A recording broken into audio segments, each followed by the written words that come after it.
గురువుగారు వేదిక మీదకి వచ్చారు, తాను ఎక్కుతాడు. గురువుగారు ఏదో పుస్తకం పెట్టుకుంటారు, ఆ పుస్తకం తీసి అక్కడ పెడతాడు. ప్రవచనం అయిపోయింది, ఆ పుస్తకం తీసుకుంటాడు, మళ్ళీ జాగ్రత్తగా దాన్ని అప్పచెప్తాడు. అంటే గురువుగారికి ఎప్పుడు ఏది అవసరమో అది ఇక ఆయన చూసుకోడు, ఆ శిష్యుడు చేసేస్తుంటాడు. ఆయనకప్పుడు ఆ అవసరం కన్నా ఆయన గుర్తొస్తాడు, ఏడివాడు అని. అంటే అంతగా గురువు యొక్క మనసులోకి చేరిపోతాడు. గురువు అడుగు తీసి అడుగు వేస్తే ఒక్కొక్కసారి కొడుకు గుర్తురాడు. కొడుకు కన్నా ఆయనకి ఏమైనా అవసరం వస్తే వాడు ఉన్నాడా అని అతని పేరే గుర్తొస్తుంది. అంటే అంతగా గురువు మనసులోకి చేరిపోతాడు, గురువుని అనుగమిస్తాడు. గురువు అవసరాలు గురువు కన్నా ఆయనకే బాగా జ్ఞాపకం ఉంటాయి. ఇది గురువుగారి అవసరం, ఇది గురువుగారికి చెయ్యాలి కదా, అనుగమించి చేస్తాడు. శంకరాచార్యుల వారి దగ్గర తోటకాచార్యుల వారిని ఉండేవారు. ఆయన పాపం ఎంత శుశ్రూష చేస్తుండేవారంటే, ఒకప్పుడు శంకరాచార్యుల వారికి భంగధర వ్యాధి వచ్చింది, ఆయన మీద ప్రయోగం చేశారు. లోకంలో అసూయాద్వేషాలు లేనిది ఇప్పుడు. ఆయన మీద ప్రయోగం చేస్తే భంగధర వ్యాధి వచ్చి ఆయన బట్ట కట్టు కూర్చుంటే ఆసన భాగంలోంచి నెత్తురు కారిపోయి ఆ బట్టంతా నెత్తుడితో తడిసిపోయి పుల్లటి కంపు వస్తుండేది. కొంతసేపు పాఠం చెప్పి లేచి అంత నెత్తుటితో కూర్చోకూడదని ఆయన బట్ట విప్పి స్నానం చేసి వచ్చి పాఠం చెప్తుండేవారు. తోటకాచార్యుల వారు బట్ట పట్టుకెళ్ళి జాడించి ఆరేసి వస్తుండేవారు. ఒకరోజు ఆలస్యమైంది. పద్మపాదాచార్యులు వారు అన్నారు, ఆ తోటకుడికి ఏమైనా పాఠం వచ్చాయి ఏమన్నానా, అర్థం చేసుకోగలడా, మొదలు పెట్టేయండి అన్నారు. శంకరాచార్యుల వారికి అర్థమైంది, ఓహో పద్మపాదాచార్యుల వారికి అహంకారం వచ్చింది, నేను బాగా పాఠం పట్టుకోగలనని. సాటి శిష్యుణ్ణి సహాధ్యాయిని చిన్నబరుస్తున్నాడని తోటకాచార్యుల వారు రాగానే అనుగ్రహ వీక్షణం చేశారు. అంతే. ఆయన సర్వజ్ఞుడై అప్పుడే విదిత కిల్లశాస్త్ర సుధా జల్లధే మహితోపనిషత్కదితార్థనిధే అని తోటకాష్టకం అన్న పేరుతో ఇప్పటికీ శంకర భగవత్పాదులకి నమస్కారం చేస్తుంటాం. అది తోటకాచార్యుల వారు చేశారు. కాబట్టి గురువుగారి యొక్క అవసరములను గుర్తించి అనుగమిస్తారు శిష్యులు. మూడవది దేహ శుశ్రూష. దేహ శుశ్రూష అంటే మీరు ఒకటి బాగా గుర్తుపెట్టుకోవాలి. గురువుగారి కాళ్ళు పట్టడం, చేతులు పట్టడం దాన్ని తప్పని నేను అనను, కానీ ప్రధానమైనటువంటి ఉద్దేశ్యం ఒకటి ఉంటుంది. గురువుగారి శరీరం తొందరగా పడిపోకుండా చూసుకుంటారు శిష్యులు. ఇప్పుడు గురువు శరీరం చాలా తొందరగా ఆయుర్దాయాన్ని ఎందుకు కోల్పోతుంది అంటే పాఠం చెప్పడం వల్ల కోల్పోతుంది. తన శ్వాసని వాడేస్తున్నాడు కదా, మరి అలా శ్వాసని నిరంతరంగా వాడడం వల్ల ఏమవుతుందంటే ఆయన శరీరము తొందరగా రోగగ్రస్తం అవుతుంది, తొందరగా ఊపిరిల సంఖ్య పోతుంది. కాబట్టి ఎక్కువ కాలం దీర్ఘాయుష్మంతుడు కావలసిన వాడు అంతకన్నా తొందరగా వెళ్ళిపోతాడు. మరి ఆయన శ్వాస ఖర్చు పెట్టేస్తున్నాడుగా శిష్యులకు పాఠం చెప్పడంలో. ఆయన తన శ్వాసని ఖర్చు పెట్టి ఆయన శరీరము డస్సిపోతోందనుకోండి, తన పనులు తాను చేసుకుంటూ ఆయన పడిపోతే చెప్పేవాడు ఎవరు? భగవాన్ రమణుల్ని ఒకప్పుడు ఒక వ్యక్తి అడిగాడు. ఆయన ఎప్పుడో కానీ మాట్లాడేవారు కాదు, ఆయన అలా పడుకుని ఉన్నారు. ఎందుకో ఆ రోజు అనుగ్రహించారు. సూర్య నాగమ్మ గారు వెంటనే రాశారు అన్నగారికి లేఖ. ఆయన అన్నాడు, మీరేం మాట్లాడరు కదా, మీరు మౌనస్వామి, మీరు ఎప్పుడు మీలో మీరు ఆనందిస్తూ ఉంటారు, మీరు ఉండడం వల్ల లోకానికి ఏమిటి ఉపయోగం అని అడిగాడు. వెంటనే రమణులు ఒకటే మాట అన్నారు, గురువు శరీరమునందు ఉండడమే లోకమునకు ఉపకారం అన్నారు. ఎప్పుడో ఒకప్పుడు మాట్లాడాడా గురువు? ఆయన శరీరమును విడిచిపెట్టేశాడు అనుకోండి, గురువుకు వచ్చిన నష్టం ఏమిటి? ఆయనకి తెలుసు శరీరం నేను కాదని. అనుభవంలో ఉన్నవాడు, అద్వైతానుభూతి ఎందున్నవాడు, ఆయన వెంటనే కైవల్యానికి వెళ్ళిపోతాడు, కైవల్యాన్ని పొందుతాడు. కానీ శరీరమునందు గురువు లేడు కాబట్టి శిష్యులకు చెప్పేవాడేడి? ఆ శరీరం ఉంటే కదా మాట్లాడతాడు. మరి ఇప్పుడు ఎవరు నష్టపోతున్నారు? శిష్యులు నష్టపోతారు. అందుకే ఆ శరీరము తొందరగా పడిపోకుండా గురువు గారిని కాపాడుకుంటారు. అందుకే మీరు శంకరాచార్యుల వారి శరీరం పడిపోకుండా పద్మపాదాచార్యుల వారు కాపాడుకున్నారు. శ్రీశైల పర్వతం మీద శంకరాచార్యుల వారు మంచి ధ్యాననిష్టలో ఉండగా కాపాలికుడు వచ్చి కంఠాన్ని ఉత్తరించబోయాడు. వెంటనే మహానుభావుడు పద్మపాదాచార్యుల వారు నరసింహమంత్రం ఉంది కాబట్టి ఆయన తెలుసుకుని నరసింహమంత్రాన్ని ఉపాసన చేసి నరసింహ స్వరూపాన్ని పొంది ఒక్క దూకులో వచ్చి ఆ కాపాలికుడిని సంహరించి శంకరాచార్యుల వారిని కాపాడుకున్నారు. గురువుగారిని శిష్యులు ఎందుకు కాపాడుకుంటారు? ఆయన శరీరాన్ని ఎందుకు కాపాడుకుంటారు అంటే, నిజానికి ఆయన చాలా కాలం ఆ శరీరంలో ఉండాలని కోరుకుంటారు. కొడుకులు ఎలా కోరుకుంటారో, బిడ్డలు ఎలా కోరుకుంటారో, శిష్యులు అలా కోరుకుంటారు. కోరుకుని ఆయన శరీరానికి బడలిక తగ్గించే ప్రయత్నం చేస్తారు. అలా బడలిక తగ్గిస్తారు కాబట్టి దేహ శుశ్రూష. ఇందులో చాలా గొప్ప విశేషం ఏమిటంటే అసలు గురు శిష్య సంబంధం అన్నదండి అదొక మహోత్కృష్టం. మేము గురువులం, ఆ గురువులం, ఈ గురువులో అని బోర్డు పెట్టుకున్న గురువు ఏం గురువు? నిజమైన గురు శిష్య సంబంధం చూస్తే ఆర్ద్రమైపోతుంది మనస్సు. కాంచీపురంలో జయేంద్ర సరస్వతి స్వామి వారు ఎంత వృద్ధులైపోయారు. కాలు ఇలా మడుచుకోదు ఆయనకి. ఇప్పుడు కాలు కర్రలా అలాగే ఉంటుంది, అలాగే ఎక్కాలి ఆయన ఏదైనా ఎక్కితే. ఈ వయస్సులో ఈ స్థితిలో చంద్రశేఖరేంద్ర సరస్వతి స్వామి వారు ఏ రోజున బ్రహ్మీభూతులయ్యారో ఆ రోజున స్వామివారి ఆరాధనోత్సవం చేస్తారు. నేను ఆ ఆరాధనోత్సవానికి కాంచీపురం వెళ్ళా. వారికి నా యందు చాలా ప్రీతి. అది నేను చేసుకున్న అదృష్టం. చాగంటి కోటేశ్వరరావు వచ్చాడండి అన్నారు. అయ్యో రమ్మను రమ్మను రమ్మను అన్నారు. అంతమంది మధ్యలోంచి వెళ్ళి నేను ఆ ముందు కూర్చున్నాను. కొన్ని కీర్తనలే పాడతారు ఆ రోజున, అన్ని కీర్తనలు చెయ్యరు.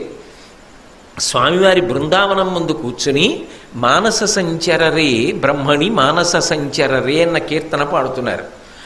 జయేంద్ర సరస్వతి స్వామివారికి కళ్ళల్లోంచి, ముక్కుల్లోంచి, నోట్లోంచి చొంగతో సహా ఇలా కారిపోయి ముద్దమందారంలా అయిపోయి ముఖం, గుండు మించి గుండెల మించి బట్ట జారిపోతే ఆ బృందావనం వంక చూసి ఇలా ఇలా అని ఇలా కొట్టుకుంటూ నా గురువు మానస సంచరరి బ్రహ్మణి మానస సంచరరి అంటూ ఆ వయస్సులో ఆయన అంత ఉద్వేగపడిపోతుంటే నేను భయపడ్డాను.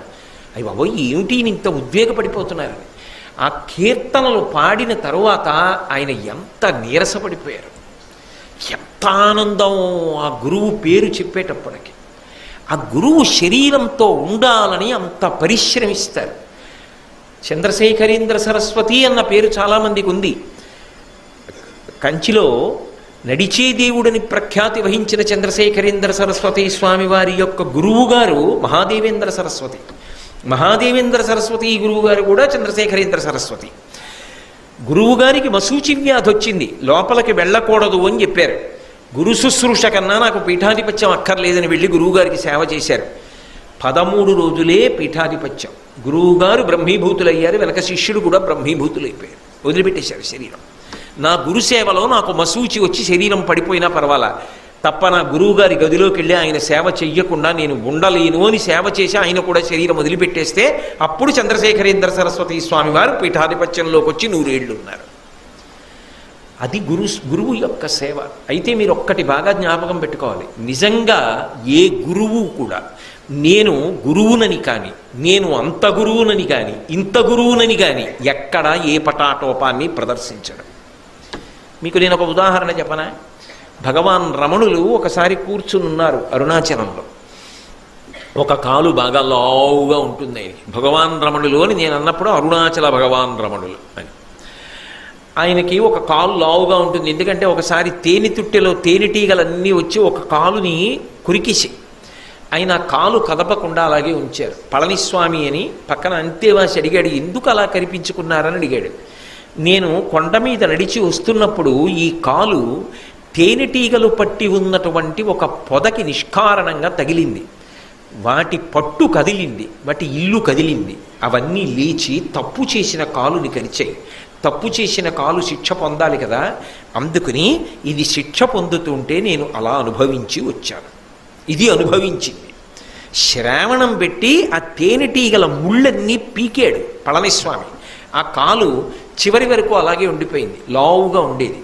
ఒక హైకోర్టు జడ్జి గారు ఆయన కాళ్ళు చాపు కూర్చుంటే వచ్చి ఆయన గోచి పెట్టుకు పడుకునేవారు, గోచి పెట్టుకుని తిరిగేవారు. ఆ కాళ్ళు ఒత్తుతున్నాడు. ఆయన అన్నారు, ఎందుకు కాళ్ళు ఒత్తుతున్నారు అన్నారు. అంటే పుణ్యం కదా, మీరు గురువు గారు కదా. ఆహా అని ఒక నిమిషం ఆగండి అని ఆయన కాళ్ళు ఒత్తుకుంటున్నారు. అదేంటి మీరు ఒత్తుకుంటున్నారన్నారు. మీరే కదా చెప్పారు కాళ్ళు పట్టుకుంటే పుణ్యం అన్నారుగా, ఈ కాళ్ళు పట్టుకుంటే మీకు పుణ్యం అయితే నాకు మాత్రం వద్దు, నేను పట్టుకుంటానన్నారు. అంటే నిజంగా ఆ గురుభావన మనసు యందు నిలబడిపోయిన వ్యక్తులు ఏమీ కోరుకోరు.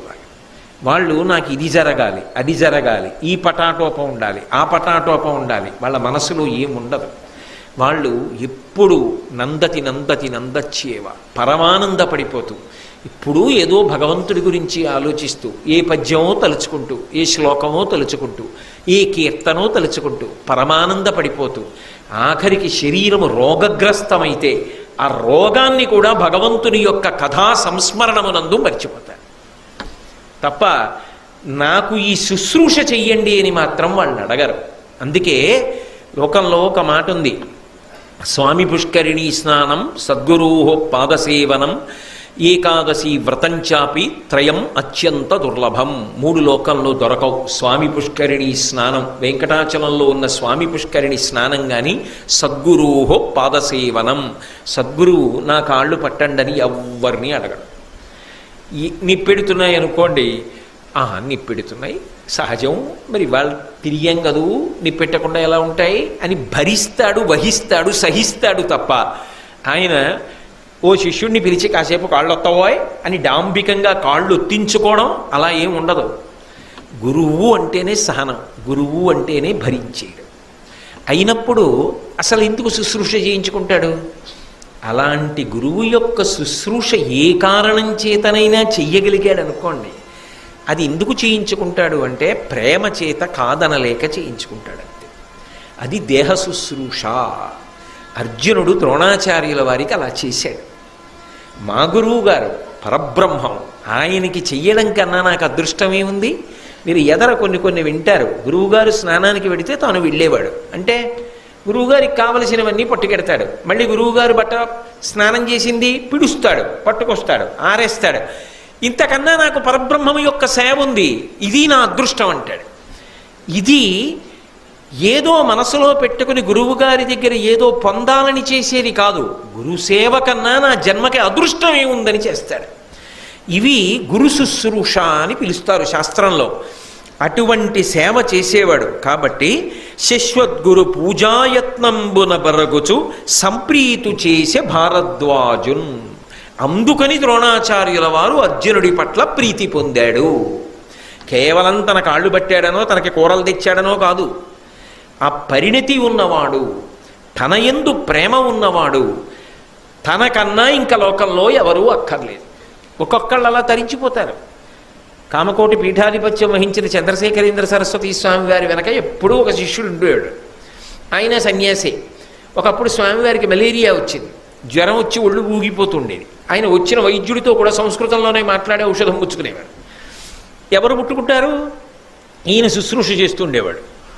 అలా శుశ్రూష చేస్తుండగా స్వామివారికి తగ్గిపోయింది, తిరుమల బయలుదేరి వెళ్ళారు. ఆయన అంతా కాలినడకే తిరుమల వెళ్ళారు, ఈయన వెళ్ళాడు. స్వామివారు గుళ్ళోకి వెళ్తున్నారు, ఈయన బయట నించున్నాడు. స్వామివారు రమ్మనలేదు, ఆయన వెళ్ళలేదు. మిగిలిన వాళ్ళు వెళ్ళారు, అందరితో కలిసి స్వామివారు వెళ్ళారు, స్వామికి నమస్కారం చేశారు, వెనక్కి వచ్చేసారు. బయటికి వచ్చేసారు. బయటికి వచ్చేసిన తర్వాత ఎవరో అడిగారు, మీరు వెళ్ళలేదే అని అడిగారు. ఇదిగో నా బాలాజీ అన్నాడు మహాస్వామిని చూపించి. లోపల ఉండడం ఏమిటి? నాకు నా గురువే దైవం, ఆయనే నాకు వెంకటేశ్వరుడు, నేను ఆయనతో లేనిది ఎప్పుడు? నా గురువు వెంకటేశ్వర దర్శనానికి వెడుతున్నారు, నేను కూడా తగుదునమ్మా అని వెనకాతలు వెళ్ళి ఆయనకి ఇబ్బంది పెట్టడం ఎందుకు? ఇంకొక 10 అంగుళాలు వ్యవధానం ఉంటే గురువుగారు సంతోషంగా నించుంటారు. నాకు నా బాలాజీ ఆయనే, ఆయనకి బాలాజీ ఆయనేమో. అసలు ఆ భావన పవిత్రతకి హద్దెక్కడుందండి? కాబట్టి సంప్రీతు చేసే భారద్వాజున్. కాబట్టి ఇప్పుడు ఒక్క మాట చెప్పండి, ద్రోణుడికి అర్జునుని యందు పక్షపాతం అన్న మాట అన్వయమవుతుందా ఈ పద్యం విన్న తర్వాత? అర్జునుడి మీద ద్రోణాచార్యుల వారికి పక్షపాతం ఉందండి, అందుకని ఆయన కొన్ని పాఠాలు ఆయనకి ఎక్కువ చెప్పాడు, ఆయనంటే ఆయనకి ప్రీతి అనడానికి బలమైన కారణము ఏదైనా భారతంలో చూపించే అవకాశం ఉంటుందా? అశాస్త్రీయమైన కారణం ఉందా? ఉండదు. ఒక శిష్యుడు ఏ కారణముల చేత గురువు యొక్క ప్రీతికి కారణమవుతాడో అవే కారణములు అర్జునుని యందు కూడా అన్వయమయ్యాయి. కాబట్టి ద్రోణునికి పక్షపాతమును ఆపాదించడానికి వీలు లేదు. అటువంటి ద్రోణుడు అందరినీ కూర్చోపెట్టి పాఠం చెప్పాడు. అందరయందు విద్యోపదేశము తుల్యమైనను ఉత్తమోత్తముడయ్యే విద్యా పరిశ్రమ కౌశలంబున దండితారి నరుండిలం. పాఠం చెప్పినప్పుడు వర్షం ఎలా పడుతుందో అలాగే అందరినీ కూర్చోపెట్టి ఒకలాగే పాఠం చెప్పాడు. కానీ అర్జునుడు మాత్రం ఏం చేస్తూ ఉండేవాడు? ఉత్తమోత్తముడయ్యే విద్యా పరిశ్రమ కౌశలంబున గురువుగారు ఏది చెప్పారో దాన్ని నిరంతరం సాధన చేస్తుండేవాడు. ఆ సాధనలో ఎక్కడ వెనకబడేవాడు కాడు. గురువుగారు చెప్పారు, ఒడిసి పట్టుకునేవాడు. దాన్ని పట్టుకుని సాధన చేసి గురువుగారు పిలిచి అడిగినప్పుడు పొంగిపోవాలి. అబ్బా ఎంత బాగా పట్టుకున్నాడు రా అని చెప్పింది అన్ననాడు కదా, గురువుకి సంతోషం. ఎంత బాగా పట్టుకున్నాడు అని మురిసిపోయేటట్టుగా సాధన చేస్తానని గురుప్రీతి, ఈశ్వర ప్రీతి అంతే. అందుకని సాధన చేశాడు. ఆ విద్యా కౌశలము అంటే దర్భని ఎంత నేర్పుగా కోస్తారో, దర్భని పీకేయకూడదు, కోసి వదిలిపెట్టాలి. కోసి వదిలిపెడితే మళ్ళీ పెరుగుతూ ఉంటుంది. అలా చక్కగా నైపుణ్యంతో శ్రద్ధతో ఆ విద్యని అభ్యాసం చేసేవాడు. ఆ అభ్యాసము చేత అంత గొప్పవాడయ్యాడు. అది అర్జునుడు ద్రోణుడికి ప్రీతి పాత్రం అవ్వడానికి కారణమైంది. అశ్వత్థామ గమనిస్తున్నాడు. అర్జునుడు విలువిద్యలో రాను రాను మేటిగా మారుతున్నాడు. తండ్రి అయినటువంటి ద్రోణాచార్యుడు సహజంగా తనకి గురువు అయినప్పటికీ అర్జునుని యందు ప్రీతిని ఎక్కువ చూపిస్తున్నాడు. చూపిస్తే ఏమవుతుంది? నాన్నగారి దగ్గర ఉన్నంత అస్త్ర సంపద లోకంలో ఎక్కడా లేదు. ప్రపంచంలో ఉన్న రాజులందరూ ఆయన దగ్గరికే వెడతారు. అటువంటప్పుడు మరి ఇంత ప్రీతి పొందుతున్నాడు కదా, ఈ అర్జునుడికి అన్నీ చెప్పేసి తనకి చెప్పకపోతే అంటే మీరు ఇందులో ఒక్క మాట ఆలోచించండి. ద్రోణాచార్యుల వారి యొక్క శీల వైభవం ఎంత గొప్పది. కన్న కొడుకు కూడా బెంగబెట్టుకోవలసింది ఆ విషయంలో. అర్హత కలిగిన శిష్యుడికి ఇచ్చింది కన్న కొడుకు కదా అని ఇవ్వడు. అంటే పక్షపాతం ఉన్నవాడా లేనివాడా? అది ద్రోణుడంటే. అటువంటి గురువు భారతదేశంలో, అటువంటి మహానుభావుడైన. కాబట్టి ఈ అర్జునుడి దగ్గర రెండో లక్షణం ఉంది. గురువుగారు ఏం చెప్పారో పోనీ అక్కడతో ఆగడవు. ఇంకా బాగా కౌశలంతో ఇంకా ముందుకెళ్ళి దానికి సానపట్టి ప్రకాశిస్తాడు. అందుకనే తనకు ఓ భయం వేసింది. ఇప్పటికే గురి తప్పకుండా బాణాలు ప్రయోగిస్తున్నాడు కదా, నాన్నగారి ప్రీతికి కారణమవుతున్నాడు కదా, ఈ అర్జునుడికి చీకట్లో కూడా యుద్ధం చేయడం వస్తే ఎందుకో అనుమానం వచ్చింది అశ్వత్థామకి. అందుకని ఒకరోజు వంటవాడితో అన్నాడు, ఏ కారణం చేత కూడా అర్జునుడికి మాత్రం చీకట్లో అన్నం పెట్టవద్దు. ఆయనకి ఏదో అనుమానం వచ్చింది. ఎందుకో చీకట్లో అన్నం పెట్టకుసుమా. ఎందుకంటే మీరు చూడండి, దృష్టికోణం శాస్త్రీయమై ఉండాలి. కానీ ఆ శాస్త్రీయమైన దృష్టికోణం ఉన్నవాడికి లోకంలో ఏది చూసినా శాస్త్రానికే అన్వయం అవుతుంది. ఎందుకంటే ఇంగ్లీష్లో సామెత చెప్తారే, everybody knows apple falls down but Newton is the only man who asked why. అందరికీ తెలుసు యాపిల్ పండు చెట్టు నుంచి కింద పడిపోతుంది, కానీ న్యూటన్ ఒక్కడే కిందే ఎందుకు పడాలన్నాడు. కాబట్టి భూమ్యాకర్షణ సిద్ధాంతం ఆవిష్కృతమైంది. ఎటు కోణంలో ఆలోచించేవాడు అటు కోణంలోనే ఆలోచిస్తాడు. భగవద్భక్తుడు ఉన్నాడు అనుకోండి, అదో అద్భుతం. ఆ పైకి పోతే అందదు కాబట్టి ఎవరికి కింద పడేట్టు చేశాడంటాడు. అది ఈశ్వర కారుణ్యం అంటాడు. ఎవడి దృష్టికోణంలో వాడు దాన్ని చూస్తూ ఉంటాడు. అది అశ్వత్థామయందు కూడా అలవాటైంది. ఆయన చీకట్లో అన్నం తింటే చీకట్లో బాణాలు కూడా వేయడం మొదలెడతాడేమో, అందుకని చీకట్లో అన్నం పెట్టకన్నాడు. వంటవాడు ఎందుకైనా మంచిది అశ్వత్థామ చెప్పాడు కదా, అసలే అశ్వత్థామకి కొంచెం కోపధారి, అందుకని చీకట్లో అన్నం పెట్టేవాడు కాదు. కానీ ఒకడు వృద్ధిలోకి వస్తున్నాడని ఏడిస్తే వృద్ధిలోకి రావడం ఆగిపోతుందండి. నువ్వు వృద్ధిలోకి రావడానికి ప్రయత్నిస్తే వృద్ధిలోకి వస్తావు, కానీ వృద్ధిలోకి వస్తున్నాడని ఏడిస్తే వృద్ధిలోకి వస్తావా? వృద్ధిలోకి వస్తున్న వాడికి నువ్వు అడ్డు పెడితే వాడు ఆగిపోతాడా? అది చేతిని అడ్డు పెట్టి సూర్యకాంతి నాపలేరు కదా. ప్రకాశించేవాడు ప్రకాశిస్తూనే ఉంటాడు, ఏడిచేవాడు ఏడిచి పాడవుతూనే ఉంటాడు. అది లోకానికి ఉన్నటువంటి సహజ లక్షణం. ఎప్పుడూ ఉంటుంది ఈ సిద్ధాంతం లోకంలో. అది భారత కాలం అంతే, రామాయణ కాలం అంతే, ఇప్పటి కాలం అంతే, ఎప్పటి కాలం అంతే. కాబట్టి అశ్వత్థామ వంటవాడికి చెప్పాడు, ఆయన జాగ్రత్త పడ్డాడు. అర్జునుడికి అన్నం పెట్టాడు ఒక రోజున రాత్రి. ఆయన అన్నం తింటున్నాడు, దీపం ఎక్కడి నుంచో గాలి వచ్చింది, నిధనం అయిపోయింది. నిధనం అయిపోయినా ఈయనకి ఏం ఆలోచన వచ్చిందంటే, నేను ఇలా విస్తట్లోకి చూసినప్పుడు ఇక్కడ పప్పు, కూర, పచ్చడి ఇవి చూశాను కదా, అని చీకట్లోనే అదే అంచనా మీద అవి తీసి కలుపుకు తినేశాడు. చీకట్లో ఇక్కడున్నది అని నేను గుర్తించి తినగలిగినప్పుడు చీకట్లో బాణం ఎందుకు ప్రయోగించలేను ఆలోచన వచ్చింది. వెంటనే అన్నం తిన్నవాడు వెళ్ళి పడుకోలేదు. అన్నం తిన్నవాడు వెంటనే ఆచమనం చేసి ధనస్సు బాణాలు పట్టుకున్నాడు. పట్టుకుని చీకట్లో నిలబడి బాణప్రయోగం చేసి గురి చూసి లక్ష్యాలు కొడుతున్నాడు. ఏమిటి, పొద్దున్న చూశాను కదా చెట్టు మీద మామిడికాయ అక్కడ ఉండాలి, కొడుతున్నాడు ఆ మామిడికాయని, అది ముచిక్కి తగిలి కింద పడాలంతే. అశ్వత్థామ ఎంత భయపడతాడు ఇలా పెరిగిపోతున్నవాడిని చూసి. ఆయన అలా బాణాలు వేస్తున్నాడు. ద్రోణాచార్యుల వారు అటుగా వెళ్ళిపోతున్నాడు. వెళ్ళిపోతుంటే ఎక్కడో ధనుష్టంకారం వినపడింది. అల్లెత్రాడు యొక్క చప్పుడు వినపడుతోంది. ఎందుకంటే బాణాన్ని సంధించి లాగి విడిచిపెట్టినప్పుడు స్థితిస్థాపక శక్తి చేత శబ్దం వస్తుంది కదా, ఆ శబ్దము వినపడుతోంది. ఇంత రాత్రి వేళ బాణాలు ఎవరు ప్రయోగిస్తున్నారు అని ఆయన గబగబా బయలుదేరి వచ్చాడు. వచ్చి చూశాడు, చీకట్లో అర్జునుడు నిలబడి బాణప్రయోగం చేసి గురి తప్పకుండా లక్ష్యాల్ని కొడుతున్నాడు. గురువుగారు ఎంత ఆనందపడిపోతాడా సాధనా బలం చూసి. పరమ సంతోషపడిపోయాడు. సంతోషపడిపోయి అర్జునుడి దగ్గరికి వెళ్ళాడు.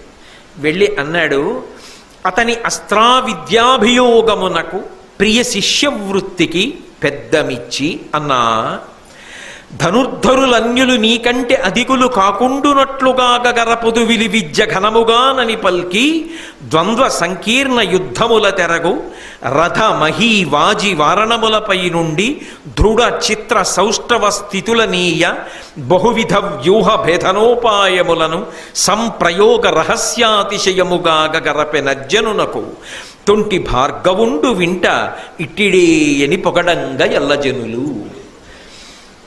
ఆ పిల్లవాడి యొక్క అస్త్ర విద్యాభియోగమునకు అంటే ఆ పూలికకి, ఆ పట్టుదలకి, అబ్బా అలిసిపోయాం, అన్నం తిన్నాం, ఏదో ఆలోచన వచ్చింది రేపు చూద్దాంలే, రేపు రాత్రి చూద్దాం అని అనుకోకుండా వెంటనే అబ్బా అవకాశం వచ్చింది దీన్ని వాడేసుకోవాలి అని ఉత్తరక్షణం వెళ్ళిపోయి ఆ వింటినారికి బాణాన్ని తొడిగి లక్ష్యాన్ని కొడుతున్నటువంటి అర్జునుడి యొక్క పూనికని చూసి తాను గొప్పవాడు కావాలి, ఆ తాపత్రయం ఉంటే కదా అసలు శిష్యుణ్ణి ఉద్ధరించగలగడం గురువు. అసలు ఆ తాపత్రయం లేని వాడికి ఎన్ని చెప్తే మాత్రం ఉపయోగం ఏమిటి? ఈ పూనిక చూసి పొంగిపోయాడు. ప్రియ శిష్య వృత్తికి, గురువుగారి పట్ల అతనికి ఉండేటటువంటి మర్యాదకి చాలా పొంగిపోయి అన్నా నాన్న అంటారు చూసారా, వత్స అని పిలుస్తారు, నాన్న ఇలారా అంటారు. కొడుకుని పిలిచినట్టే అన్నా ఎంతో ప్రేమతో ద్రోణుడి పిలిచి ఎలా పడ్డాయో పద్యాలు మహానుభావులు వాళ్ళకి. అన్నా అని పిలిచి ఈ లోకంలో ధనస్సు పట్టుకుని యుద్ధం చేసేటటువంటి వాళ్ళందరికన్నా కూడా నీవే అగ్రగణ్యుడవయ్యేటట్టుగా నీకు విద్య నేర్పుతారు. నీకన్నా అగ్రగణ్యుడు వేరొకడు ఉండడానికి వీల్లేదు. ఏమిటి ధైర్యం? ఏ ధైర్యంతో అనాలి ద్రోణాచార్యుల వారు ఆ మాట? అంటే తన దగ్గర ఉన్న శాస్త్ర సంపద కన్నా శాస్త్ర సంపద ఉన్నవాడు ఈ లోకంలో లేడు. అది మొదటి ధైర్యం. తనకే లేదనుకోండి గురువుగారికి ఆ ధైర్యం. తను చెప్పింది సత్యమా అసత్యమా ఆయనకే అనుమానం అనుకోండి. దేవుడు ఉన్నాడని ఆయన చెప్తున్నా ఆయనకే అనుమానం అనుకోండి, ఉన్నాడో లేడు. ఇంకా ఆయన చెప్పింది ఎందుకు పనికొస్తుంది? ఆయన చెప్పిన దాని మీద ఆయనకి తిరుగులేని నమ్మకం ఉండాలి. అందుకే మీరు చూడండి, రామరావణ యుద్ధం జరుగుతుంటే తతో యుద్ధ పరిశ్రాంతమ సమరే చింతయా స్థితం, ఎందరో దేవతలు వచ్చారు, ఋషులు వచ్చారు, అందరూ వచ్చారు, ఆకాశంలో నిలబడ్డారు. అందులో అగస్త్య మహర్షి కూడా వచ్చాడు. వచ్చినవాడు ఊరుకోలేదు. రామరామ మహాబాహో శృణుగృహ్యం సనాతనం అని నీకు సనాతనమైన ఆదిత్య హృదయాన్ని ఉపదేశం చేస్తానయ్యా అన్నాడు. ఈ ఆదిత్య హృదయాన్ని ఉపదేశం చేసిన తర్వాతే ఇక రావణుడు ఉండడు, పడిపోతాడన్నాడు. ఉపదేశం చేసినవాడు ఉండాలా? రావణాసుర సంహారం వరకు ఉండి చూడాలా? జగామచ యథాగతం, ఎలా వచ్చాడో అలా వెళ్ళిపోయాడు అగస్త్యుడు. ఉన్నవాళ్ళు ఎవరు? చూద్దామన్న వాళ్ళు మిగిలిన వాళ్ళు ఉన్నారు. మరి ఇంత ఉపదేశం చేసిన వాడు రావణవధ జరిగే వరకు ఉండద్దా? ఉండడు. ఎందుకు ఉండడు? నేను ఉపదేశం చేసిన తర్వాత ఇంకా ఉంటాడా రావణాసురుడు? ఇది ఆయన ధైర్యం. తాను చెప్పిన విద్య మీద అంత నమ్మకం ఉండాలి గురువుకి. గురువుకి ముందా నమ్మకం లేదనుకోండి, శిష్యుడికి ఆ నమ్మకం ఎలా ఏర్పడుతుంది? అదేదో సరదా కోసమో, అక్కర్లేని వ్యాఖ్యానాల కోసమో, అర్థం పర్థం లేని హాస్యం కోసమో చెప్పుకోవడానికే ఇవి. కావు పరమ పవిత్రమైన విషయములన్న పూనిక ముందు గురువుకుంటే దాని మీద మాట్లాడడానికో అధికారం ఉంటుంది. అప్పుడు తాను మాట్లాడింది శిష్యుల మనసులోకి చొచ్చుకుని పోతుంది. లేకపోతే అది కూడా ఒక హాస్యానికి వస్తువుగా తయారవుతుంది. కాబట్టి మహానుభావుడు ఏ ధైర్యంతో చెప్తున్నాడు అంటే, ఇవాళ యావత్ ప్రపంచంలో నన్ను మించినటువంటి విలువిద్యా నైపుణ్యం ఉన్నవాడు లేడు. అంత శాస్త్ర సంపద నా దగ్గర ఉంది. ఈ సంపద నేను అర్జునుడికి ఇవ్వగా వాడు అంత ప్రియశిష్యుడు, అంత సాధన చేస్తాడు, అంత విద్యాభ్యాసం చేస్తాడు, విద్యాభియోగము కలిగినటువంటి వాడు. అటువంటి వాడు ఎందుకు ధనుర్ధరులలో శ్రేష్ఠుడు కాడు? ప్రపంచంలో ఇతనిని మించిన వాళ్ళు ఉండడానికి వీల్లేదు. నిన్ను అటువంటి వాడిగా తయారు చేస్తా. ఏది జరగకూడదని అశ్వత్థామ కోరుకున్నాడో అదే జరిగింది. అసూయ చేత మాత్సర్యం చేత జరిగేవి జరగకుండా ఎవడాపగలడు? ఎవడి వృద్ధిని ఎవడడ్డుకోగలడు? కాబట్టి అని మాట ఇచ్చి ఆయన అన్నాడు, ఇక పైన నీకు కొన్ని అద్భుతమైన విశేషాలు నేర్పుతాను అని. ద్వంద్వ సంకీర్ణ యుద్ధముల తెరగు, అనేక మందితో ఒక్కడు యుద్ధం చేయడం, ఒక్కడితో ఒక్కడు యుద్ధం చేయడం అంటే ఇద్దరు యుద్ధం చేయడం, ఒకడే కొన్ని వేల మందితో లక్షల మందితో యుద్ధం చేయడం. అందుకే కదా విరాట పర్వంలో గురువుగారు కూడా పడుకుండిపోయేటట్టు చేయగలిగాడు సమ్మోహనాస్త్రాన్ని ప్రయోగించి. అలా యుద్ధం చేయడం. అంతేకాదు, అలా యుద్ధం చేసేటప్పుడు రథం మీద ఉండి యుద్ధం చేయడం. ఎందుకంటే రథం మీద ఉండి యుద్ధం చేయడం అంటే అదే అంత తేలికైన విషయం కాదు. రథం మీద వెడుతుంటే రథచక్రములకు రక్షకులు ఉంటారు. ఆ చక్రములు పడిపోకుండా ఉండాలి. రథచక్రములను కాపాడుకోవాలి. రథచక్రములను కాపాడుతున్న వాళ్ళని కాపాడుకోవాలి. రథాన్ని నడుపుతున్నటువంటి గుర్రాల్ని కాపాడుకోవాలి. రథాన్ని తోలుతున్న సారథిని కాపాడుకోవాలి. రథం పైన ఉన్న కేతనం పతాకాన్ని కాపాడుకోవాలి. ఇన్నిటిని కాపాడుకుంటూ తన చేతిలో ఉన్న ఆయుధాన్ని కాపాడుకోవాలి. కాపాడుకుంటూ తన ఎదురుగా ఉన్నటువంటి శత్రువుని పడగొట్టాలి. అలా పడగొట్టడానికి రథం మీద ఉండి యుద్ధాన్ని ఎలా చెయ్యాలి అందులో గొప్ప పారంగతుణ్ణి చేశాడు. అపారమైన విద్వాంసుణ్ణి చేశాడు. అలాగే మహీ భూమి మీద నిలబడి యుద్ధం చేస్తే అప్పుడు ఎలా యుద్ధం చేయాలి అది నేర్పాడు. వాజీ గుర్రం మీద కూర్చుని యుద్ధం చేస్తే ఎలా చేయాలి, రథం మీద చేసినట్టు గుర్రం మీద చేస్తే ఉండదు. గుర్రం ఒకలా దౌడు తీసి వెళ్ళిపోతుంటుంది. అలా వెళ్ళిపోతున్నప్పుడు చేతిలో చంద్రహాసం కత్తి పట్టుకుని యుద్ధం చేస్తే ఎలా చేయాలి, అంత వేగంగా వెడుతుంటే బాణం వేయవలసి వస్తే ఎలా వెయ్యాలి అవసరమైతే అది నేర్పాడు. అంతేకాదు, వారణములపై నుండి ఏనుగు మీద కూర్చుని మదపుటేనుగు మీద కూర్చుని యుద్ధం చేస్తే ఆ ఏనుగుని ఎలా రక్షించుకోవాలి, యుద్ధం ఎలా చెయ్యాలి ఇది నేర్పాడు. అంతేకాదు, దృఢ చిత్ర సౌష్ఠవ స్థితులనీయ, దృఢమైన వాళ్లతో స్థిరమైన వాళ్లతో యుద్ధాలు చేసేటప్పుడు ఎలా యుద్ధం చేసి క్రమక్రమంగా బలహీనపరిచి పడగొట్టాలి, ఎలా మాట్లాడాలి. యుద్ధంలో మాట్లాడడం అంటే బయట మాట్లాడినట్టు ఉండదు. అక్కడ మాట్లాడుతుంటారు. ఎదురుగుండా వచ్చిన వీరుడితో మాట్లాడాలి, ఎలా యుద్ధం చెయ్యాలి ఇవన్నీ నేర్పాడు. అక్కడతో ఊరుకోలేదు. బహువిధ వ్యూహ భేదనోపాయములను, అనేక రకములైనటువంటి వ్యూహములు ఎలా ఉంటాయి, వెనక లక్షల సైన్యం ఉంటుంది. ఆ సైన్యం నశించిపోకుండా ఉండాలంటే దాన్ని అద్భుతమైన వ్యూహాకారంగా తీర్చిదిద్దాలి. ప్రధానుల్ని లోపల పెట్టి రక్షించుకోవాలి. ఆ వ్యూహానికి ముందుండి నడిపించాలి. ఆ వ్యూహాలు ఎలా రచించాలి, ఎలా నడిపించాలి, ఎలా ముందుండాలి, ఎవరిని ఎక్కడుంచాలి, ఎలా కాపాడుకోవాలి ఇవన్నీ నేర్పాడు. అవతలవాడు వ్యూహం పన్నితే దాన్ని ఎలా భేదించేయాలి, ఎలా లోపలికి వెళ్ళాలి, ఎలా పడగొట్టేయాలి, ఎంత మధ్యలో ఎంత ముఖ్యమైన వ్యక్తిని దాచినా పట్టుకోవాలనుకుంటే ఎలా వెళ్ళి పట్టేసుకోవాలి. ఇది నేర్పబట్టి కదా సైంధవుణ్ణి కొట్టాడు. లేకపోతే ఆ రోజున గురువుగారే పందిన వ్యూహానికి అర్జునుడు లోపలికి వెళ్ళగలడా? మొన్న విన్నారుగా మీరు సైంధవ వధ. ఎటువంటి వ్యూహం పన్నాడు గురువు. అంత వ్యూహం పన్నినా అర్జునుడు భేదించి లోపలికి వెళ్ళగలిగాడంటే గురువుగారు పెట్టిన భిక్ష. ఆయన పెట్టిన భిక్షతోటే సైంధవ వధ చెయ్యగలిగాడు. సాయంకాలానికి కృష్ణానుగ్రహం తోడొచ్చింది. కాబట్టి తాను వ్యూహం పన్ని రక్షించుకోవాలి, పరవ్యూహాన్ని భేదించగలగాలి. అటువంటి ఉపాయములను, అలాగే సంప్రయోగ రహస్యాతిశయము కాగా అనేక రకములైనటువంటి అస్త్రములను ఎలా ప్రయోగించాలి అది అప్పుడు అవసరం లేదు. ఇక ఉపసంహారం చేద్దాం. ఎవరో పెద్దలు వచ్చి చెప్పారు వద్దు ఉపసంహారం చేయమని. ఒకప్పుడు మీరు విన్నారుగా బ్రహ్మశిరోనామకాస్త్రాన్ని వ్యాసుడు నారదుడు చెప్పాడని చెప్పి ఉపసంహారం చేశాడు అర్జునుడు. వాటిని ఎలా ఉపసంహారం చెయ్యాలి, అలాగే ఎలా ప్రయోగించాలి, ఎంతమందిని పడగొట్టాలి, దానికి ఎలా మనసులో లెక్క ఎలా పెట్టుకోవాలి, ఈ విషయాలన్నింటినీ కూడా ఎంత గొప్పగా నేర్పాడంటే అర్జునుణ్ణి చూసి అనుకునేవారట, పరశురాముడు ఇంత బాగా యుద్ధాలు చేసేవాడా, పరశురాముడికి ఇన్ని విషయాలు తెలుసా అనుకునేవారట.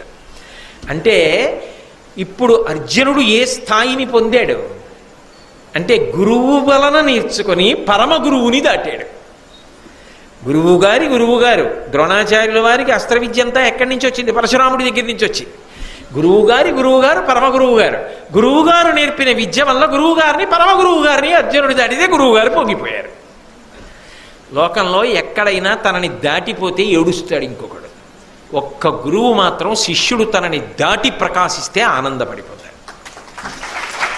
నేను కొన్ని సభలలో ఆశ్చర్యకరమైన సంఘటనలు చూశాను. గురువుగారు నేర్పినటువంటి విద్యతో శిష్యుడు ప్రవచనం చేశాడు. ఓ చోట ఓ శిష్యుడు, నేను అనుకునేది ఆ శిష్యుడు ప్రవచనం చేశాడు. చేస్తుంటే అందరూ వెళ్ళి వింటున్నారు. ఏమిటో అందరూ వింటున్నారు, నేను వినాలన్నా గురువుగారు వచ్చారు. ఆ గురువుగారు ఎదురుగుండా వస్తే శిష్యుడు మరి చెప్తాడా, నమస్కారాలు పెడతాడు. బాగుండదని ఆయన ఏం చేశారంటే సభలోకి రావడం అనేసి ఎక్కడో వెనకాల కూర్చుందాంలే విని వెళ్ళిపోదామని పాపం మహానుభావుడు బయట నించుందామని అక్కడెక్కడో ఉన్నారు. ఇంతోటి ఆయన దగ్గర నేర్చుకున్న ఈ గురువు అనిపించుకుంటున్నవాడు వస్తున్నాడు ప్రవచనానికి. అంటే గురువుగారు వస్తున్నారు తప్పుకోండి అని తోసేశారు. ఆయనకి అలవాటు లేదు కదా, ఆ రోజే రావడం, కింద పడిపోయినా ఆయన ఏం చేశారో తెలుసా, ఈ శిష్యుడు ప్రవచనం చేసి ఇంటికి వెళ్ళిపోయాడు. రాత్రి 9:30కి ఫోన్ చేశారు, ఒరేయ్ ఆనందం రా, పరమానంద పడిపోయాను రా ఇవాళ. ఏం గురువుగారు ఏమైంది, ఒరే నీ సభకు వచ్చాను రా, నువ్వు వస్తుంటే తోసేశారు రా, కింద పడిపోయాను. ఒరే అంతమంది వింటున్నారు రా, అలా చెప్తున్నావు, ఇంకేం కావాలరా అన్నారు. నేను కాదు, నేను అనుకునేది లేనిపోని ఖ్యాతి నాకెందుకు. ఒక ప్రవచనకర్త విషయంలో జరిగిన విషయం చెప్తున్నారు. అంటే గురువు యొక్క మనసు అంత ఆర్ద్రతతో ఉంటుంది. తనని తోసేసేయడం ఏమిటి, తను పడిపోవడం ఏమిటి, తన శిష్యుడు అంత ఎదిగిపోవడం ఏమిటని ఏడబడు గురువు, పరమానంద పడిపోతాడు. అంత ఎదిగిపోతే అర్జునుడు అపర పరశురాముడా అన్నంత కీర్తిని పొందితే అంత ఆనందపడిపోయాడు మహానుభావుడు. సరే, కాలం గడుస్తోంది. ఒకానొక సందర్భంలో ఈ పాండవులు కౌరవులు అందరూ కలిసి వేటాడడానికి అరణ్యానికి వెళ్ళాలి అని సంకల్పం చేసుకున్నారు. ఎందుకు వేటాడాలి అంటే వేట 2 కారణముల చేత ఆడతారు. ఒకటి, పిల్లలు బాగా నేర్చుకుంటున్నారు కదా, బాణప్రయోగంలో గురి చూసి కొట్టడం వేరు, నిలకడగా అక్కడే ఉన్నదాన్ని ఏదో అలా వెళ్ళిపోతున్న దాన్ని కొట్టడం వేరు. నిజంగా అరణ్యంలో స్వేచ్ఛా జీవనానికి అలవాటు పడిపోయినటువంటి ఒక క్రూర మృగం మాటు వేసి మీద పడుతుంది, అదే మామూలుగా మీద పడదు. అది కూడా చంపడానికి వచ్చిన వాడు ఎంత తెలివిగా వస్తాడో అది కూడా అంత తెలివిగా ఉండి మీద పడుతుంది. ఎక్కడో దాక్కుని బాగా దగ్గరలో ఉన్నాడు, దొరికాడన్నప్పుడు ఒక్కసారి దూకి మీద పడుతుంది. ఆ దూకి మీద పడేటప్పుడు జంకకుండా, ఒక్క క్షణం వ్యవధానం తీసుకోకుండా అటు తిరగాలి, గురి చూడాలి, బాణతూణీరంలోంచి బాణాన్ని తీయాలి, వింటినారికి సంధించాలి, గురి చూడాలి, చేతులు వణకకూడదు. గురి చూసి మర్మస్థానంలో ఎక్కడ తగిలితే ఇక మళ్ళీ మీద పడకుండా గాలిలోకి ఎగిరినట్టు కింద పడిపోతుందో అలా కొట్టాలి ధైర్యంగా. దానికి అవకాశం ఎక్కడ లభిస్తుంది, అరణ్యంలో లభిస్తుంది, సహజంగా తిరుగుతుంటాయి కాబట్టి. అలా మరి చంపచ్చా మృగాల్ని అంటే క్రూర మృగముల యొక్క సంఖ్య పెరిగిపోతే అవి జనపదాల మీద పడిపోతుండేవి. అప్పుడు వాటి సంఖ్య తగ్గించేవారు తప్ప నిష్కారణంగా వెళ్ళి అదే పనిగా వాటిని వేటాడేయడం, వాటిని చంపేయడం, వాటి తోళ్ళు వచ్చేయడం, వాటి గోళ్ళు ఎత్తుకొచ్చేయడం, ఇటువంటి పిచ్చి పనులు చేసేవారు కాదు. అవి ప్రజలు చేసేవి కావు, రాజులు చేసేవి. దానికో లెక్క ఉండేది, దానికో హద్దు ఉండేది, దానికో పద్ధతి ఉండేది. అందుకని వాళ్ళు వేటాడేవారు. కాబట్టి ఇప్పుడు ఈ పిల్లలందరికీ కూడా వాళ్ళ విద్యా కౌశలాన్ని ప్రదర్శించడానికి ఒక అద్భుతమైన అవకాశం. కాబట్టి గురువుగారి యొక్క అనుమతి తీసుకోవాలి కదా, ఏదైనా పని చేసేటప్పుడు. అందులో విలువిద్యా సంబంధమైన విషయం, ఇంతమంది వెళ్ళి అరణ్యంలో వేటాడాలి. ద్రోణాచార్యుల వారి దగ్గరికి వెళ్ళారు. వెళ్ళి ఆయనకి నమస్కారం చేశారు. నమస్కారం చేసి, గురువుగారు మేమందరం వేటాడడానికి వెడుతున్నాం, తప్పకుండా అబ్బాయి శుభం భూయాత్ వెళ్ళిరండి అన్నాడు. అరణ్యానికి వచ్చారు, ఇంకా వేటకెడతారు. వేటకెళ్ళేటప్పుడు మామూలుగా వేటకెళ్ళరు, ఏదో వలలు కూడా తీసుకెడతారు. ఎందుకంటే ఏదో క్రూర మృగం పడింది అనుకోండి, వెంటనే వల పన్ని దాన్ని అందులో పట్టుకోవాలి. వేట కుక్కల్ని తీసుకెడతారు. వేట కుక్కలని ఒక భయంకరమైనటువంటి స్వభావంతో ఉంటాయి. నేను ఇప్పుడు చూడలేదు, ఎవరో మిత్రుడు చెప్పగా విన్నది ఆ వేట కుక్క గురించి. అది తోకని అవసరమైతే మూత్ర విసర్జన చేసి మట్టిలో తిప్పుతుంది. తిప్పి ఎగిరి క్రూర మృగం యొక్క కళ్ళ మీద కొడుతుంది. కొట్ట ఇసకంతా కళ్ళల్లో పడి అంత క్రూర మృగం కూడా కళ్ళు కనపడక ఒక్క క్షణం కొట్టుకునే లోపల వేటగాడు బాణం వేసేస్తాడు. నేను వేటగాళ్ళు తమతో వేట కుక్కల్ని తీసుకెడతారు. ఆ వేట కుక్కల్ని తీసుకెడితే దగ్గరున్న వేట కుక్కలు అర్జునుడు వాళ్ళందరూ ఏదో శిబిరం వేసుకున్నారు. ఆ శిబిరం తర్వాత రోజు వేటాడాలి. వాళ్ళు అందులో పడుకున్నారు. ఇంకా రాత్రి అవ్వాలి, పడుకోవాలి. ఏదో పలహారం చేశారు, కూర్చున్నారు. అటు వెళ్ళాలి, మీరు ఇటు వెళ్ళండి, ఏదో మాట్లాడుకుంటున్నారు. ఈ కుక్క ఏం చేసిందంటే అక్కడ ఉండకుండా ఉన్నది ఊరుకోకుండా అలా వెళ్ళింది అరణ్యంలోకి. అది వేట కుక్క కదా, వీళ్ళు ఉన్నట్టు అది ఎందుకుంటుంది, అది వెళ్ళింది. వెళ్ళేటప్పటికి దానికి అప్పటి వరకు రాజకుమారుల్ని చూడడం అలవాటు, నగరంలో ఉన్నటువంటి నాగరికుల్ని చూడడం అలవాటు. దానికి కొంచెం విచిత్రంగా కనపడ్డాడు ఒక వ్యక్తి. ఆ వ్యక్తిని చూసి మురిగింది. మొరగడం అంటే ఏమిటండి, అది మురుగుతుంది కాబట్టే కుక్కకి పేరు అది వచ్చింది. భై అన్న శబ్దం వస్తుంది కుక్క మురిగితే, భై అన్న రవం చేస్తుంది కాబట్టి భైరవ దాని పేరు. అది కుక్క మురిగితే నోరలా తెరిచి ఉండదు, ఇలా ఇలా ఇలా ఇలా ఆడుతూ ఉంటుంది. అది మురిగింది 2 మాటలు. ఆ సాధన చేస్తున్న వ్యక్తి చూశాడు, ఆయనకి కోపం వచ్చింది. ఏమిరా, నేను బాణప్రయోగం చేసి లక్ష్యాన్ని గురిపెట్టి కొట్టి సాధన చేస్తుంటే ఈ కుక్క ఇలా మురుగుతోంది, వేట కుక్క ఎవరిదోనని ఆయన 7 బాణములు ఏకకాలంలో వింటినారికి సంధించాడు. 7 బాణములను ఎలా ప్రయోగించాడంటే, బౌ అని ఇలా నోరు మూసే లోపల ఇలా నోరు తెరిచిన కుక్క మళ్ళీ ఇలా నోరు ముయ్యకుండా మళ్ళీ బౌ అనకుండా 7 బాణములు కొట్టాడు నోట్లోకి 7 బాణాలు కొట్టాడు. 7 బాణములతో నిండిపోయిన నోటితో కుక్క పరిగెత్తుకొచ్చింది. అందరూ బయటికి వచ్చి కుక్క వంక చూశారు. కుక్క నోట్లోకి 7 బాణాలు ఇలా ఎవడు కొట్టాడు? ఆశ్చర్యం కదా, ఇది అంత తేలికైన విషయం కాదు. ఇంత గొప్పగా కొట్టగలిగిన వాడు ఎక్కడ ఉంటాడు అని వాళ్ళు ఆశ్చర్యపోయి, ఈ కుక్క ఎటెళ్ళిందో మనం కూడా అటెళ్ళి చూడాలి, అసలు ఆ వ్యక్తి ఎవరో అని బయలుదేరారు. ఎవరా వ్యక్తి, ఎక్కడికి వెళ్ళారు, ఏం చూశారు, ఏమైంది, వేటలో ఉన్నారు వాళ్ళు. రేపు కదా వెళ్ళాలనుకున్నాం, రేపు రాత్రి 7 గంటలకు కలుసుకున్నప్పుడు పునఃప్రారంభం చేస్తాను. మంగళాశాసన పరై మదాచార్య పురోగమై సర్వైశ్చ పూర్వైరాచార్యై సత్కృతాయాస్తు మంగళం. మంగళం కోసలేంద్రాయ మహనీయ గుణాత్మనే చక్రవర్తి తనూజాయ సర్వభౌమాయ మంగళం. ఉమాకాంతాయ కాంతాయ కామితార్థప్రదాయినే శ్రీగిరీశాయ దేవాయ మలినాథాయ మంగళం. సర్వం శ్రీ ఉమామహేశ్వర పరబ్రహ్మార్పణమస్తు. స్వస్తి.